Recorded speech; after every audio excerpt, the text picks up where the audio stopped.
그 욥기를 우리가 이제 이번 주로 다 읽었습니다. 욥기는 읽을 때마다 그 한없는 깊이에 우리가 놀라게 됩니다.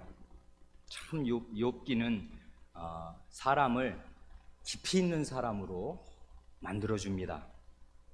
그래, 전체가 이제 42장이지 않습니까? 그 중에 이제 4장부터 27장까지 그 24넉장에 걸쳐서 이제 3번의 그 논쟁이 왔다 갔다 하였습니다. 그 세 친구와 논쟁이 27장까지로 굉장히 길게 욥기 전체의 절반 이상을 차지하는 그 가운데 부분에 그 논쟁이 자리 잡는데, 논쟁이 끝나면서 아마 28장은 굉장히 특별한 지혜 찬가, 지혜를 노래하는, 지혜가 뭐냐, 지혜는 이런 것이지 하는 그 지혜 찬가가 나오고요. 그 다음에 29장, 30장, 31장에 이제 욥의 일종의 독백이라고 할 만한, 욥이 이제 마지막 자기의 그 이야기를 상당히 길게 석 장에 걸쳐서 하니까 굉장히 긴 거지 않습니까? 시로 쭉 읊습니다. 그러고 나서 아주 특별한 장이 나옵니다. 거기 32장서부터 37장까지 2, 3, 4, 5, 6, 7 6장이나 되는데요. 이번에는 다른 사람이 등장합니다. 이제까지는 주로 세 친구하고 격렬한 논쟁을 주고받았지 않습니까? 그런데 그 논쟁을 잘 보면 세 친구와 1회전, 2회전, 3회전을 할 때 세 사람이 각각 말할 때마다 욥이 응답했지 않습니까? 그런데 거기 엘리바스, 빌닷, 소발이잖아요. 논쟁의 3회전으로 오면 어떻게 되냐면 친구들의 말이 세 사람이 이제 각각 나와야 될 것 같은데, 첫 번째 엘리바스와 빌닷은 나오는데 소발은 나오지 않습니다. 3회전은 짧게 끝납니다. 그러니까 왜 그러냐면 이 친구들의 말이 점점 줄어들어요, 분량이. 그래서 실제로 빌닷의 말은 굉장히 짧습니다. 그리고 소발은 아예 입을 닫습니다. 3회전에 오면 이 사람은 포기, 나 이제 그만두어, 안 해, 이렇게 돼서 이 사람이 빠진다고요. 그리고 이제 욥이 말하자면 길게 독백을 하는 것입니다. 이제 요런 3회전에 보면 1, 2회전과 약간 다른 점이 있어요. 이 세 주자 가운데 마지막 주자가 이제 달리기를 포기합니다. 욥하고는 붙어갖고 얘기가 더 그 진전된 얘기가 나올 수 없겠다 생각을 했는지 논쟁에서 빠진다고요. 그런데 요 32장부터 37장까지에는 희한한 새로운 사람이 등장합니다. 그게 누굽니까? 엘리후예요. 이건 세 친구와 다른, 그러면서도 또 좀 비슷한 그런 사람이 등장해서 장장 6장에 걸쳐서 굉장히 길게 말합니다. 그런데 특징적인 것은, 그러니까 이 사람의 말이 뭔가를 우리는 욥기에서 6장이나 나오니까 일단 이 욥기를 읽으면서 이 사람이 뭐라고 말했나 하는 그 개요를 일단 알아둘 필요가 있고요. 그런데 특징적인 것은 욥이 대답을 하지 않아요. 이렇게 길게 얘기했는데 욥이 아무 말도 하지 않습니다. 그리고 나서 이 사람의 말이 끝나자마자 하나님께서 이제 말씀하십니다. 그러니까 욥기는 이게 구조를 잘 보면 이제 좀 약간 특이한 점이 있습니다. 그래, 우리 문제를 드렸는데요. 엘리바스의 말이 세 친구의 말과 어떤 점에서 같은지 한 문장으로, 이건 어려운 주문이죠. 6장이나 말을 했는데 그걸 그냥 단 한 줄로, 한 문장으로 줄여서 한번 말해보라 그랬습니다. 그러니까 이제 전체적인 분위기만 한번 파악하고 이번에는 가자, 그것입니다. 그런데 그렇게 엘리후가 한 말이 뭔지를 그 내용을 살피기 전에 엘리후가 왜 어떤 심정으로 말하기 시작했는가를 알면 이 대답을 쓰는데 도움이 됩니다. 그래서 먼저 거기 32장 앞부분을 엘리후가 처음 말하기 시작하는 그 부분 말이에요. 거기를 좀 읽겠습니다. 이건 기니까 제가 한번 쭉 읽을게요. 32장 1절로 5절입니다. 욥이 스스로 의롭게 여김으로 그 세 사람의 대답이 그침에 합니다. 이건 분명한 사실이죠. 욥은 자기가 죄 하나도 없다고 말한 건 아닙니다만은 지금 자기가 당한 이 어려움이 나의 죄 때문에 온 것은 아니다. 이런 면에서 나는 의롭다 하고 처음부터 끝까지 주장했습니다. 그렇죠? 그래서 욥이 스스로를 의롭다고 친구들 앞에서 주장하니까 그 세 사람 엘리바스, 빌닷, 소발의 대답이 그쳤습니다. 더 이상 이제 말해봐야 소용이 없다 이렇게 된 것이에요. 그랬더니 2절 람 족속 부스 사람 바라겔의 아들 엘리후가 노를 바라니 이 사람이 화를 냅니다. 이제까지 얼마나 참고 그 대화를 다 들었겠습니까? 굉장히 긴 대화였지 않습니까? 그리고 아주 심각한 상황에서 이제 한 대화들이었는데 이 사람이 그걸 참고 다 들었는데 참다 못해서 이제 화를 냅니다. 그런데 두 대상에게 화를 냅니다. 그가 욥에게 노를 바람은 욥이 하나님보다 자기가 의롭다 함이요. 먼저 욥에게 화를 냅니다. 그 이유는 하나님보다 자기가 의롭다고. 이제 이 사람이 그런 말을 욥에게 들었을 때 이 사람 마음에 화가 났습니다. 아니, 하나님이 행하신 게 이게 부당하다 이거야?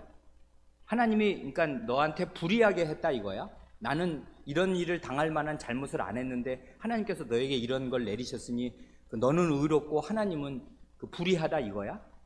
그게 말이나 돼? 해서 이제 욥에게 화가 납니다. 그 다음에 3절 보면 또 다른 대상에게 화를 내지 않습니까? 또 세 친구에게 노를 바람은 그들이 능히 대답지는 못하여도 욥을 정죄함이라. 아니, 세 사람 보니까 바보 아니야?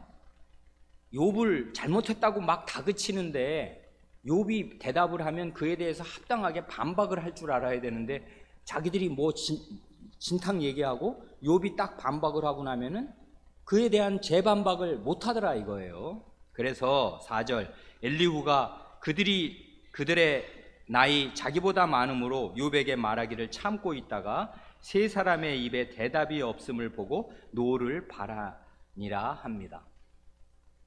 이제까지 참고 있었던 이유는 자기 나이 때문이었습니다. 그러니까 욥의 세 친구보다 요 엘리후는 젊은 사람이에요. 훨씬 나이가 어려요. 그러니까 아무래도 나이 든 사람에게 지혜가 더 있으리라 생각했습니다.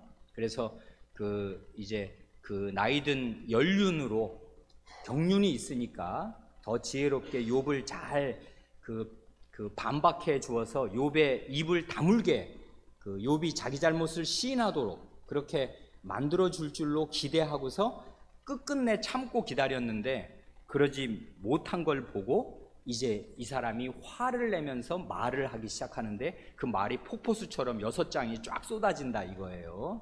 그러니까 이게 이제 욥에게도 화를 내고 욥의 그 세 친구, 자기보다 나이 많았던 그 세 친구들에게도 화를 내면서 나이 많다고 다 지혜롭게 말하는 건 아니구만. 그러면 이제 내 말을 들으시오 하면서 이제 욥에게도 말하고 함께 있는 세 친구에게도 들으라고 이 말을 쭉 길게 하는 것입니다.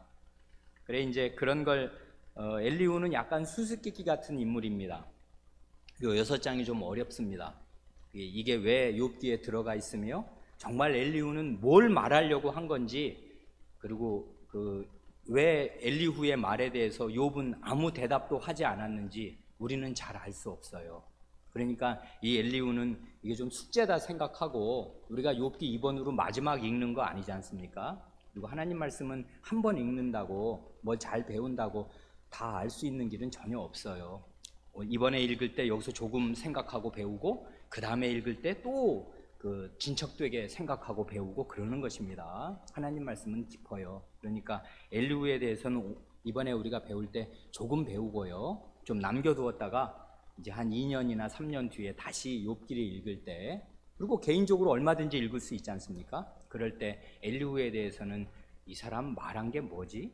그리고 그게 어떻게 하나님이 뒤에 하신 말씀하고 어떻게 연결이 되지? 왜 욥은 아무 말도 안 했지? 이런 의문을 가지고 욥기를 앞으로 계속 읽어 나가시기 바랍니다. 일단 우리가 최소한으로는 알아야 하겠으니까 엘리후가 한 말이 세 친구의 말과 비슷한 점이 있습니다. 아주 비슷한 점이 있다고요. 그게 뭔지를 한번 이번 읽을 때는 그것을 한번 확인하고 가면 좋겠습니다. 성은이가 그 엘리후의 말이 아주 기니까요. 이걸 다 읽을 재주가 이 시간에 없고 그 34장 5절부터 12절을 읽으면 세 친구와 어떤 면이 비슷한가 우리가 이제까지 읽어온 게 있으니까 크게 이제 빗나가지 않게 대강 알 수 있겠습니다. 그래서 그만큼만 읽겠습니다. 34장 5절로 12절 잘 읽어봐 주십시오. 욥이 말하기를 내가 의로우나 하나님이 내 의를 제하셨고 내가 정직하나 거짓말쟁이가 되었고 나는 허물이 없으나 내 상처가 낫지 못하게 되었노라 하니. 예, 일단 거기까지 보면 이건 아주 정교한 대꾸로 되어 있죠. 나는 이런데 어떻게 됐다. 이런 말이 3번 반복되지 않습니까? 이건 실한 말이에요. 나는 의로워. 그런데 하나님이 내 의로움을 싹 없애버리셨어. 나는 정직해. 그런데 거짓말쟁이처럼 되었어. 내가 하는 말 아무도 안 믿고 다 거짓말이래, 사람들이. 그리고 나는 허물이 없어. 나는 이런 고통을 겪을 만한 무슨 죄를 지은 게 아니야. 근데 내 이 상처는 낫지 못해. 이렇게 말했다 이것입니다. 이건 이제 그 누가 말하는 얘기냐면 엘리후가 하는 말인데 욥의 말을 잘 들어보면 이렇게 요약이 되더라 이것입니다. 자기는 의롭고 정직하고 아무 허물이 없지만 하나님께서 자기 의를 뺏어가시고 그리고 나를 거짓말쟁이처럼 만드시고, 왜냐면 상황이 그러니까 아무도 안 믿어줘. 그 다음에 이 상처가 낫지 못하는 굉장히 어려운 상태로 계속 가더라 라고 이렇게 주장을 하니, 그 다음 7절 어느 사람이 욥과 같으랴. 욥이 해방하기를 물 마시듯 하며 악한 일을 하는 자들과 사귀며 악인과 함께 다니면서 이르기를 사람이 하나님을 기뻐하나 무익하다 하는구나. 예, 잠깐만요. 우리 성은 씨는 숨 쉬면서 조금만 천천히 읽으면 100점이겠습니다. 지금도 잘 읽는데 조금만 더 천천히 읽으면 더 좋겠습니다. 어느 사람이 욥과 같으랴. 아니 이런 사람 어딨냐 도대체가. 회방하기를, 이 회방은 하나님께 대한 거잖아요. 하나님을 회방하기를 물 마시듯이, 우리 물 여러 번, 어린 사람들 특히 물 많이 마시죠. 물 마시듯이 그냥 그 입만 열면 하나님을 회방하고, 그래 그 악인들과 함께 다니면서 사람이 하나님을 기뻐해봐야 별로 소용이 없다. 이런 식으로 요 사람이 말한다. 이렇게 말합니다. 이건 엘리후가 욥을 이제 판단하는 거예요. 이런 사람이라고 생각하는 것입니다. 악인이라는 것입니다, 지금. 그렇죠? 하나님에 대해서 이렇게 함부로 말하는 걸 보니 이 사람은 악인이다. 그리고 사람이 하나님을 기뻐하고 해봐야 실제로는 소용이 없다. 이렇게 말한다 합니다. 10절.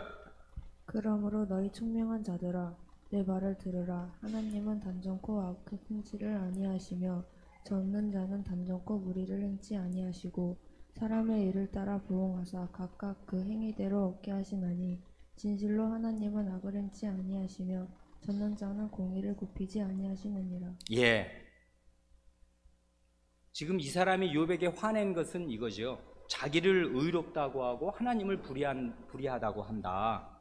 그런데 그 말 틀렸고, 그 하나님은 결단코 악을 행치 않으시고 결단코 불의를 행치 아니하셔서 사람의 일을 따라서, 그 사람이 착한 사람이면 복을 내리시고 그 사람이 악한 사람이면은 재앙과 벌을 내리셔서 그 행위대로 보응하시는 분 아니냐. 그런데 그런 하나님에 대해서 자기는 의롭다고 하고 하나님이 마치 까닭 없이 그리고 선한 사람에게 이렇게 재앙을 내리시는 것처럼 그렇게 네가 하나님을 말하니 너는 참 악하다, 이렇게 얘기합니다. 그러니까 이 사람 말을 그 뒷부분 10절, 11절, 12절을 잘 읽으면요, 요것만 다 잘 떼서 보면 이 말이 별로 틀린 말이 없어요. 그렇지 않습니까? 말이 맞다고요. 그런데 요 말이 그 욥의 친구들의 말과 아주 비슷하지 않습니까? 욥의 친구들의 말이 무슨 흠잡을 데가 있는 말이 별로 없어요. 그 말들만 많이 떼면 뭐 거의 뭐 다 안 따져봤습니다만은 7, 80%는 그냥 하나님께서 하시는 일을 그냥 읊은 거라고 해도 별로 이렇게 그 손색이 없단 말이에요. 말을 잘 합니다. 그런데 문제는 그 말이 지금 욥에게 해당되는 말이냐 그거지. 하나님이 악인을 벌 주시고 선인에게 복 주시는 게 이게 없습니까? 대개 그렇게 하신다고요. 그러면 언제든지 하나님이 그렇게 하십니까? 그건 아니라고요. 우리가 욥기를 보아서 알지만 하나님께서 어느 때는요 아주 선한 사람에게도요 그 굉장히 어려움을 주십니다. 예수님이 아주 대표적인 분이고요. 예수님의 고난과 어려움은 좀 특별한 것입니다만은 예수님을 따르는 사람들은 예수님의 제자요 그리스도인들로서 예수님이 가신 길을 가게 되어 있어요.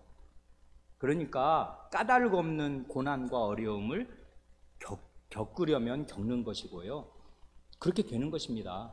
그의 악과 죄와 상관이 없이 하나님이 그를 그렇게 다루시는 때가 있어요. 그런 것을 다 말하지 않습니다. 그리고 그 욥의 그런 말을 들을 때 그 사람 말을 귀 기울여 듣고 이게 그 욥을 믿어주거나 욥의 말을 경청하지 않고요. 이미 자기가 알고 있는 지식이 있잖아요.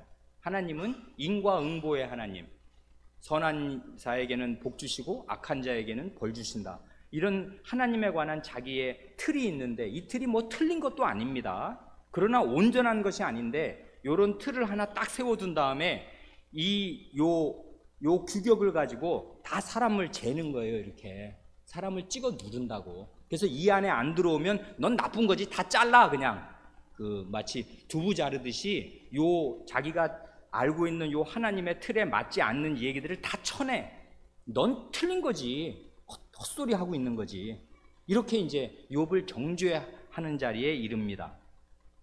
그러니까 이걸 여러분들이 한 문장으로 어떻게 세 친구와 같은지 이렇게 어떻게 잘 요약하셨는지 모르겠는데요. 그게 다 이제 요약하느라고 애를 썼다면 엘리후의 말이 정말 뭘까 고민하면서 이제 그만큼 배운 게 있을 것입니다. 어떻게 정리해도 좋은데 아마 이렇게 정리할 수도 있을 것입니다.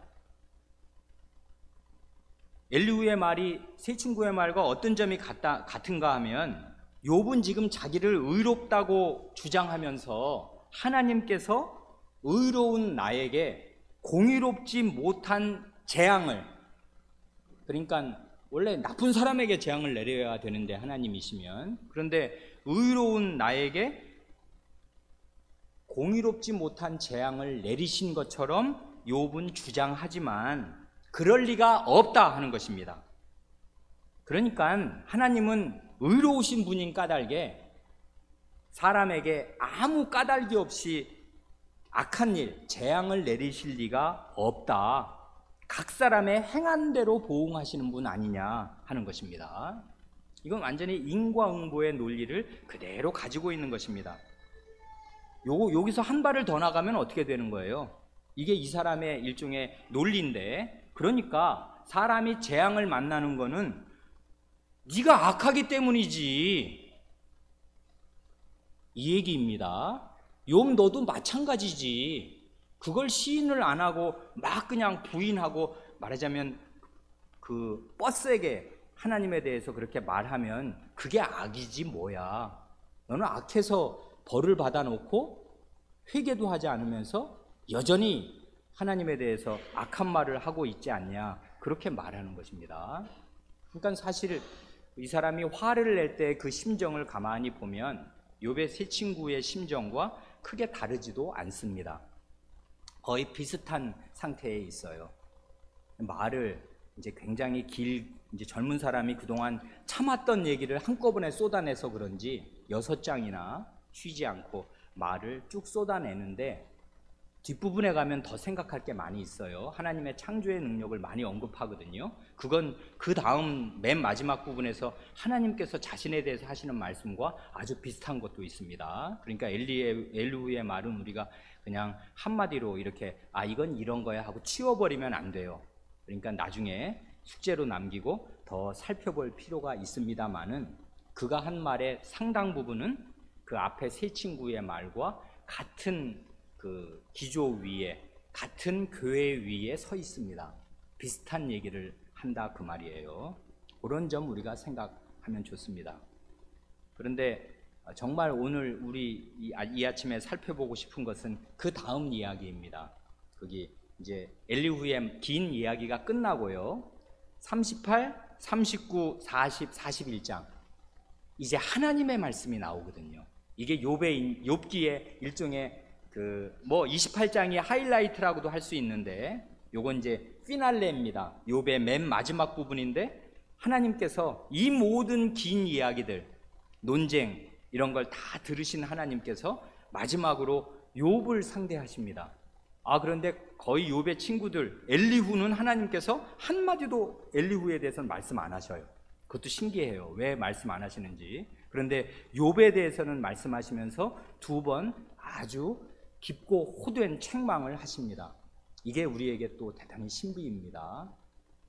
아니, 죄도 없는 사람에게 그 모진, 아이 열이 다 죽고 전 재산이 없어지고 온몸의 건강을 싹 뺏어가시는, 아니 이런 어마어마한 징계를 까닭 없이, 그럴 만한 이유가 없이 허락하셔 놓고는 왜 그에 대해서는 한마디 말씀이 없으시면서 도리어 그렇게 지금도 병 나았습니까? 죽은 아이 살아났습니까? 아니요. 재산 돌아왔습니까? 아니요. 이 사람 지금 가장 어려운 가운데, 그리고 새 친구들에게 공격을 받아서 거의 기진맥진한 가운데, 엘리후의 젊은 사람의 공격까지 받아서 이제는 뭐 더 이상 할 말이 없는 그런 이 온 천하 지구에서 가장 외로운 그런 사람이 되었고, 가장 비천한, 이 사람보다 더 비천한 사람 우리가 지구에서 생각할 수 있습니까? 욥보다 더 불쌍하고 더 힘든 사람 생각할 수 있어요? 근데 그런 사람을 하나님께서 호되게 책망하십니다. 그러니 이러실 수도 있나? 이러실 수 있습니다. 하나님이 이렇게 하신단 말이에요. 그러니까 이게 우리의 욥기를 읽으면 우리의 생각이 깊어져야 마땅해요. 왜 이렇게 하시나?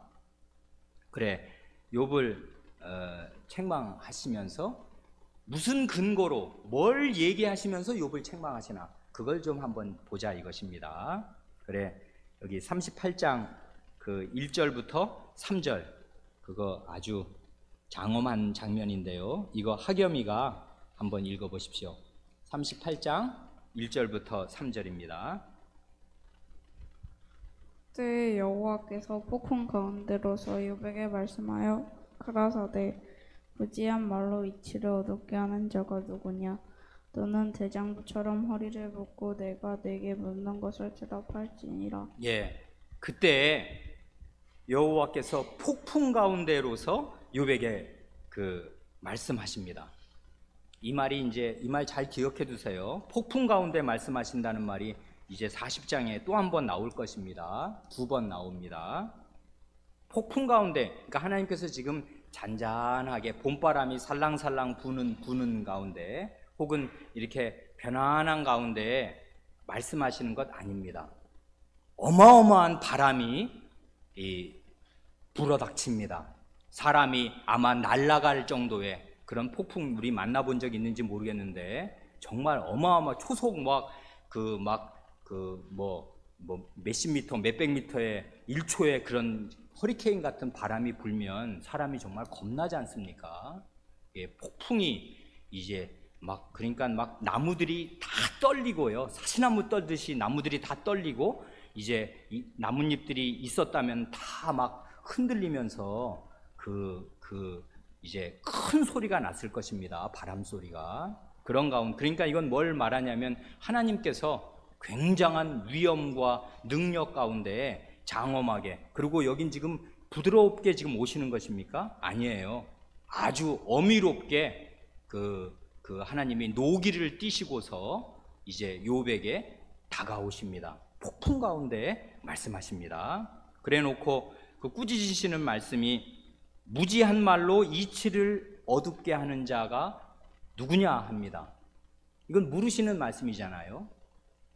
아무것도 모르는, 그러면서도 주절주절 무슨 말을 해서 참된 이치, 진리를 어둡게 하는 그런 자 누구냐 하고 하나님이 책망하십니다. 이건 물으시는 건데 하나님이 몰라서 그런 사람 누굴까 하고 찾으시는 것입니까? 아닙니다.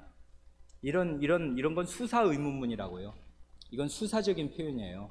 책망하시는 것입니다. 그래 나중에 보면 욥이 요 하나님의 똑같은 말로 무지한 말로 이치를 어둡게 하는 자가 누구입니까? 제가 아닙니까? 하고 나중에 보면 회개하거든요.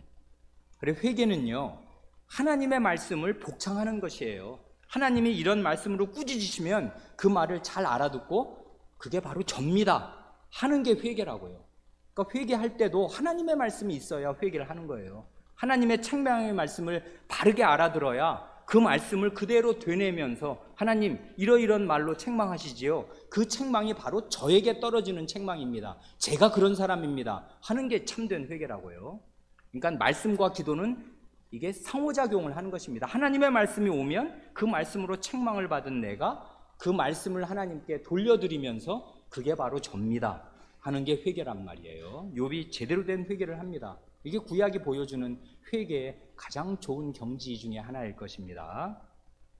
무지한 말로 이치를 어둡게 하는 자가 누구냐 하고 3절도 요 하나님의 말씀 또 한 번 나오지 않습니까? 나중에 우리가 보면 그 다음 두 번째 책망하실 때 40장 6절에도 6절 7절에도 똑같은 얘기가 나옵니다. 그죠? 폭풍 가운데 말씀하시면서 너는 대장부처럼 허리를 묶고 내가 네게 묻는 것을 대답할지니라. 너 이제까지 막 입이 살아가지고 막 이것저것 많이 떠들어댔지?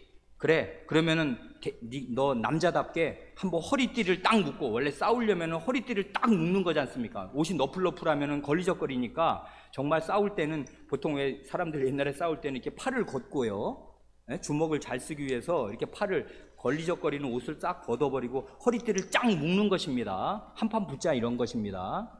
그래? 너 그렇게 할 말 많어? 그러면은 허리띠 묶고 내가 너한테 묻는 거 대답해봐. 이렇게 하시는 것입니다. 나랑 한번 붙어볼래? 해봐. 허리띠 묶어. 대답해봐. 하나님이 이렇게 욥과 대결하십니다. 굉장한 책망이란 말이에요. 그리고 나서요. 이제 하나님께서 그 38장 방금 우리가 3절까지 읽었지 않습니까? 그리고 나서 38장 4절서부터 39장 맨 마지막 30절까지, 그러니까 38장 거의 전체와 39장 전체 두 장에 걸쳐서 하나님이 이거 읽어보셨죠? 어마어마한 이런저런 말씀을 이제 하십니다. 전부 뭐에 대한 말씀인가요? 한마디로 하면 그게 뭐예요? 책망의 근거가 뭐냐고. 뭘 들어서 지금 욥을 책망하시냐고요. 지금 여기 첫 번째 책망의 요지는 너 지금 아무것도 모르고 있어. 무지하잖아. 무지한데 무지한 상태로 뭘 그렇게 이것저것 말을 해가지고 그 진리, 이치를 가리냐? 계속 말해볼래? 말해봐 하면서 하나님께서 너 이거 알아? 너 이거 알아? 너 이거 알아? 하면서 계속 지금 되물으십니다. 욥을 책망하시는 근거가 뭐냐면 욥의 무지를 지금 책망하시는데, 뭐에 대한 무지를 책망하시냐면 창조주 하나님에 대한 능력, 창조주 하나님의 능력에 대한 무지, 그걸 책망하신다고요. 그런 무지 가운데 창조주 하나님의 능력을 온전히 알지 못하고 의식하지 못한 가운데 이런저런 말을 하게 되면 그 말이 다 진리를, 이치를 어둡게 하는 말이 됩니다. 욥과 같이 훌륭한 사람 세상에 어디 있습니까? 우리 같은 사람이 보면 정말 욥기를 읽으면 나는 욥의 100분의 1도 못 된다. 발뒤꿈치도 우리는 못 따라가지. 나는 이렇게 조금만 어려워도 불평이 쏟아져 나오는데 욥은 그 인간이 당할 수 있는 가장 극단적인 최악의 모든 어려움을 겪는데도 하나님을 끝끝내 원망하는 말을 하지 않고 이렇게 훌륭한 사람 세상에 어디 있나 싶지 않습니까? 그런데도요, 욥은요 하나님께 책망을 받을 그런 자리에 있었습니다.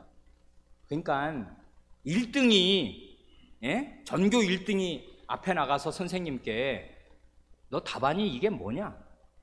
공부를 한 거야 안 한 거야? 이걸 알아? 하고 책망을 받으면 그 앞에 있는 전교 그 꼴등들하고 중간에 있는 우리들은요 그 책망을 함께 받는 것입니다. 우리의 무지는 태산보다 큰 것입니다.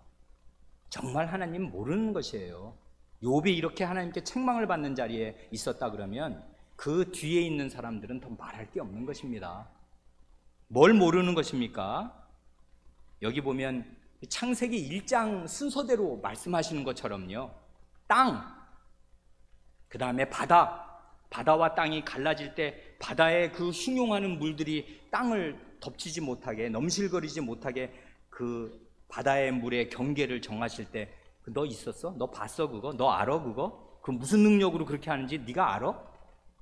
그 다음에 이제 뭐 이렇게 셋째 날, 넷째 날에 뭐 하신 일 쭉, 둘째 날부터 하신 일 있지 않습니까?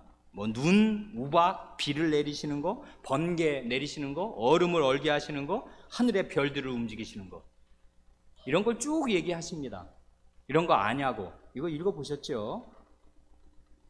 그 다음에 이렇게 이 하늘의 이름, 땅과 바다와 이 천체, 이 하늘에 있는 별들, 그리고 그 이 천체의 운행으로 말미암아 일어나는 여러 일기 현상들, 뭐 비, 눈, 우박 이런 거 다 그런 거지 않습니까? 이러는 일들 누가 지금 행하시냐? 너 그거 제대로 알고 있어? 그 능력 충분히 감지하면서 말하고 있어? 하고 되물으시고, 또 하나 길게 하시는 말씀이 동물들에 대한, 이건 여섯째 날에 하나님이 지으신 거지 않습니까? 동물들에 대한 얘기를 계속 물어보십니다. 너 사자 알아? 까마귀 알아? 산염소, 암사슴 알아? 들나귀 알아? 들소, 타조 알아? 말, 매, 독수리 이런 거 알아?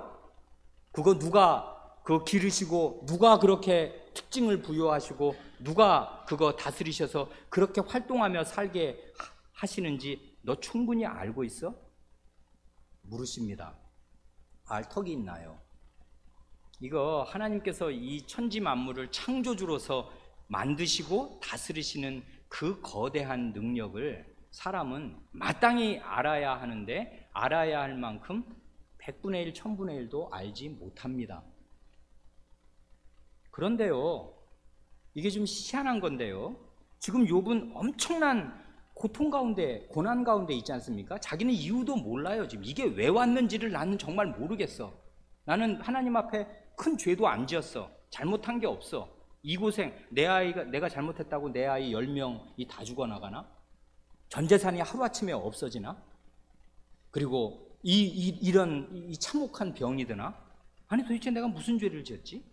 이 사람이 풀 수 없는 질문 가운데, 그리고 뭐 이런 질문이 이건 공부하기 위한, 답을 알기 위한 질문이 아니라 괴롭지 않습니까? 지금 일단 마음이 말할 수 없이 참혹하지 않습니까? 힘들어요. 죽겠다고 지금. 그러면 이거 도대체 왜 이렇게 된 건지 알아야 되겠다 생각하지 않습니까? 그런데 하나님께서는 욥의 이 고난의 원인 1절 말씀하지 않습니다. 전혀 한마디도 하지 않으셔요. 그 대신 뭘 지금 얘기하십니까? 하나님이 어떤 분이신가만을 얘기하십니다.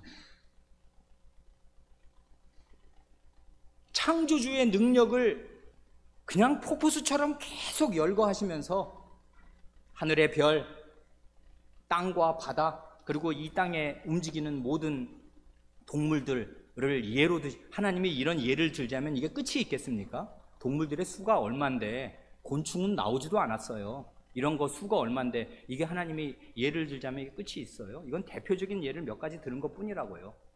2장에 걸쳐서 하나님이 폭포수처럼 질문하실 때 하나님께서 욥의 고난에 대해서 말씀하지 않으시고 다만 자신이 누구신가를 드러내시는데 창조주의 능력을 드러내십니다. 여기서 우리는 대단한 것을 배웁니다. 고난에 처한 성도들, 내 마음이 어렵고 내가 병들어 슬프고 가난해서 슬프고 가난해서 힘들고 사람들로부터 공격을 받고 왕따가 되고 억울한 비난을 받아서 말할 수 없이 힘들 때 사람들은 묻습니다. 왜 이렇게? 그런데 그건 바로 고난 속에 매몰되고 함몰되는 거라고요. 그렇게 하면 자기 안에 갇히는 것입니다. 그러면 답이 없어요. 하나님은 그런 사람에게 답하지 않으십니다. 답할 의무가 없고요. 그럴 때 어떻게 해야 되냐면 고난 가운데 있는 사람들은 하나님이 누구신지 묵상해야 합니다. 그게 하나님을 경외하는 거라고요. 이게 하나님을 경외하는 게 지혜라면서요. 하나님을 경외하는 마음자리가 어디에 이르러야 하냐 하면 도무지 헤아릴 수 없는 고난 가운데 처했을 그때에도 자기 고난 속에 생각과 모든 마음이 매몰돼서 이게 도대체 왜 뭐냐? 이게 사는 거야? 이게 인생이야? 이렇게 말하거나 묻지 말고 하나님이 누구신가 묵상해야 합니다. 하나님은 그럴 자격이 있는 분이에요. 이게 하나님이 지금 이렇게 말하면 대단히 이건 죄송스러운 표현이라 잘 알아들으시기 바랍니다. 경외심을 가지고 알아듣기 쉽게 얘기하느라고 이렇게 말한다면 하나님이 뻔뻔하신 분이어서 냉담하신 분이어서 이렇게 말씀하시는 것 아닙니다. 욥이 지금 얼마나 어려운지는 우리가 인지상정으로 사람인 우리도 압니다. 하나님이 그걸 모르셔요? 우리보다 10배, 20배 더 잘 아십니다. 욥의 고통의 깊이와 그 너비에 대해서. 그런데 하나님은 그런 거 저런 거 말씀하지 않으십니다. 자기 자신이 누군가를 보여주시면서 그에 대한 경배를 받으시기를 바라고 합당한 경외를 받으시기를 바랍니다. 그러면 욥의 문제가 하나님이 누구신지를 아는 가운데 풀리게 될 것입니다. 이게 우리의 답이에요. 하나님이 우리의 답입니다. 근데 그게 창세기 1장에 다 있어. 여기서 하신 말씀 창세기 1장에 다 나오는 말씀이라고요. 그러니까 우리는 창세기 1장도 제대로 모르는 거지. 그러니까 이 고난 많은 인생길을 어떻게 살아야 될지 모르는 거지. 하나님은 창세기 1장에서 이미 하실 말씀을 거의 다 하신 셈이 됩니다. 근데 그걸 모르지. 그래, 사도신경의 그 첫 문구가 뭡니까? 사도신경의 첫 문구 다 함께 한번 큰 소리로 해봅시다. 사도신경, 전능하신 성부 하나님, 천지의 창조주를 나는 믿사오며. 여기에 그냥 모든 답이 다 있는 거예요. 하나님 누구셔? 천지의 창조주이시지. 근데 그분이 누구야? 천지의 창조주이신 그분이 전능하신 능력으로 나의 아버지가 되신 거지. 내 아버지는 누구냐 하면 천지의 창조주이십니다. 그 간단한 한마디로 이 욥기에서 하나님이 욥에게 가르치고자 했던 그 진리를 싹 담아서 우리에게 가르치시는데, 이 사도신경은 후대 신약시대에 나온 거라 욥기보다 훨씬 더 풍부합니다. 전능하신 아버지라는 말이 거기 들어가 있잖아요. 욥은 아마 하나님을 아버지로 이렇게 친밀하게 부르기는 쉽지 않았을 것입니다. 근데 우리는 그 천지의 창조주께서 전능한 능력으로 언약을 이루셔서 나의 아버지가 되신다는 사실을 딱 알고 있고 고백하는 사람들입니다. 그래, 나중에 보면 우리 예수님의 말씀에 그 마태복음 6장에 생활의 염려를 다루시지 않습니까? 이제 직장에 가장인데 직장을 잃었어. 뭐 먹고 살지? 우리 식구 다 이제 다음 달부터 굶게 생겼는데 이거 어떻게 하면 좋아? 생활의 염려가 가득합니다. 그런 사람들을 가리켜서 그런 이 세상에서 먹고 사는 문제로, 이 생활의 문제로 염려하는 제자들을 향해서 공중의 새를 보아라. 들의 백합화가 어떻게 자라는가 보아라. 하나님의 창조 세계를 언급하시면서 생활의 염려에 대한 답을 제시하시잖아요. 이건 구약의 전통 위에서 이렇게 말씀하시는 것입니다. 욥기를 38장부터 잘 읽으면 주님의 음성이 그냥 막 메아리 칩니다. 너 왜 걱정하는데? 왜 그러고 그 고민 가운데, 너의 고통 가운데 함몰되어 있는데 공중의 새를 좀 보아야지. 들의 백합화를 봐야지. 하나님께서 창조주의 능력으로 뭘 어떻게 다스리는지를 충분히 알면 그런 하나님이 너의 고통 모르시나? 까마귀 새끼를 먹이를 주시는 분이 자기 자녀의 고통을 모르시나? 미물도 먹이시는데 자기 형상으로 지은 자기 자식의 어려움을 모르시나? 하나님이 아시는 가운데 너 이런 일 당하는 거야 하면 그게 우리에게 진정한 위로가 됩니다. 답이 된다고요. 그러면 이 어려움을 내가 하나님을 경외하는 마음으로 통과하는 그게 하나님의 뜻입니다. 그게 하나님의 가장 경외를 받는, 영광을 받는 길이라고요. 그런 길로 우리를 인도하신다고요. 시간이 많이 가서 두 번째를 이야기할 수밖에 없습니다. 두 번째 그 책망은요, 그 40장 1절부터 나오지 않습니까? 40장 1절이 이렇습니다. 이 말씀 다 하시고 난 다음에 또 욥에게 말씀하여 가라사대, 변박하는 자가 전능자와 다투겠느냐? 하나님과 변론하는 자는 대답할지니라. 너 지금 나랑 싸우자고 하지, 나랑 다투자고 하지. 그때 하나님께 자꾸 따졌거든요. 아니 좀 하나님 말씀 좀 하시라고요. 내가 이렇게 어려운데 왜 하나님은 대답 안 하셔? 하나님 어디 계신 거야? 아무리 찾으려도 만날 수가 없네. 이렇게 열심히 내가 기도를 하는데 왜 응답이 없으셔? 욥이 하나님께 불평을 말했습니다. 이게 원망하는 마음이 아니라 고통을 호소한 거라고요. 그렇지 않습니까? 이렇게 괴로운데 답이 없어, 답이. 하나님이 마치 귀를 막고 대답 안 하시는 것처럼 내게 느껴진다. 이렇게 하나님께 호소하였습니다. 그런 욥의 호소는 우리가 다 이해할 수 있어요. 그런데 하나님이 그 호소를 들으시면서 너 지금 나랑 따지네? 나랑 트집을 잡으면서 나랑 다투려고 하고 있는데 한번 대답 좀 해봐라 하시면서 쭉 얘기하십니다. 40장 8절이 그거지 않습니까? 내가 내 심판을 패하려느냐? 그 다음에 쭉 하는 말을 보면 하나님께서 교만한 자를 일일이 낮추시는 거 너 그렇게 할 수 있어? 내가 그렇게 한다고. 그러니까 네가 당하는 고난이 억울한 것이라고 하나님이 마치 모르시고 그냥 방치하시는 가운데 내려온 것처럼, 그런데 하나님은 그에 대해서 알지도 못하고 간섭도 안 하시는 하나님으로 내가 아무리 얘기를 해도 해결이 안 되는, 그래서 나는 하나님을 말하자면 이렇게 불평을 얘기할 수밖에 없는, 호소를 할 수밖에 없는 그런 나라고 욥은 생각하겠지만, 네가 너의 그런 말로 내 심판을 없애겠니? 내가 경우에 맞게 각 사람에 맞게 심판하고 있어. 교만한 자는 낮추고 그리고 겸손한 자에게는 은혜를 베푸는 일을 내가 다 하고 있다. 너 그렇게 할 수 있어? 넌 못하지. 근데 나는 그렇게 다 할 수 있다고 하면서 하마와 악어, 그 자연 세계에서 가장 다루기 어려운 그 악어의 맨 마지막 말이 뭐냐면 모든 교만한 것의 왕입니다. 41장 34절. 그 교만한 것의 왕인 악어를 능히 제어할 수 있는 하나님으로 자기를 딱 제시하십니다. 시간이 많이 가서 긴 얘기 들을 수 없는데 하나님께서는요, 이 세상에 일어나는 일들을 가장 공의롭게 지금 처리하고 계십니다. 그럴 능력이 있어요. 교만한 자를 꿇어 엎드리십니다. 그리고 겸손한 자에게 은혜를 베푸시는데, 그러나 때로 본인은 이유를 알 수가 없는 고난을 내리시는데, 이게 하나님이 모르시는 것도 아니고 하나님이 그 방치된 채로 이런 고난이 쏟아지는 것 아니고 하나님이 때에 맞게 각 사람에게 맞게 내리시는 그의 분기십니다. 하나님은 이 일에 대해서 결코 손톱만큼도 실패하거나 손톱만큼도 말하자면 자책감을 느낄 일이 없어요. 하나님이 이렇게 딱 자기를 말씀하신다고요. 이런 말씀을 듣고 욥은 모든 문제가 풀린 것입니다. 하나님과 하나님의 창조주의 능력과 그 창조주의 능력으로 이 섭리하시고 모든 인간사를 정당하게 심판을 제때제때 행하시는, 그리고 때때로 고난을 내리시는 이런 하나님의 절대 주권에 대해서 듣고는 이 사람의 입이 딱 닫힙니다. 그리고 하나님 앞에 회개합니다.